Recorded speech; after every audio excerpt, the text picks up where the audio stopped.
Hi friends, ഞാനിന്നൊരു ഇഞ്ചിക്കറി ഉണ്ടാക്കാൻ പോവാണ് കേട്ടോ. ഇഞ്ചിക്കറിയല്ല, നമ്മൾ സദ്യക്കൊക്കെ കൂട്ടുന്ന ഇഞ്ചി ഉണ്ടല്ലോ, അത് വെക്കാൻ പോകണം. ഓണമല്ലേ, അപ്പോൾ ഒരു ഓണം സ്പെഷ്യൽ ഇഞ്ചി വെക്കാൻ പോകണം, ഇഞ്ചിപ്പുളി വെക്കാൻ പോവാണ്.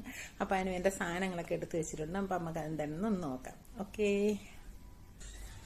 അപ്പം ഗേസ് ഞാൻ പാൻ വെച്ച് എണ്ണ ഒഴിച്ചിട്ടുണ്ട്. അപ്പൊ ഇഞ്ചി വെക്കാനുള്ള ഇതാണ്, സദ്യക്കുള്ള ഇഞ്ചി വെക്കാനുള്ളതാണ്. എനിക്ക് ഒരുപാട് വലിയ അറിവൊന്നുമില്ല, എനിക്കറിയാവുന്ന രീതിയിൽ എന്റെ അമ്മ വെക്കുന്ന കണ്ടിട്ടുള്ള രീതിയിൽ ഞാൻ വെക്കുന്നത്. ഇഞ്ചി അരിഞ്ഞു വെച്ചിട്ടുണ്ട്, വട്ടത്തിൽ അരിഞ്ഞു വെച്ചിട്ടുണ്ട്.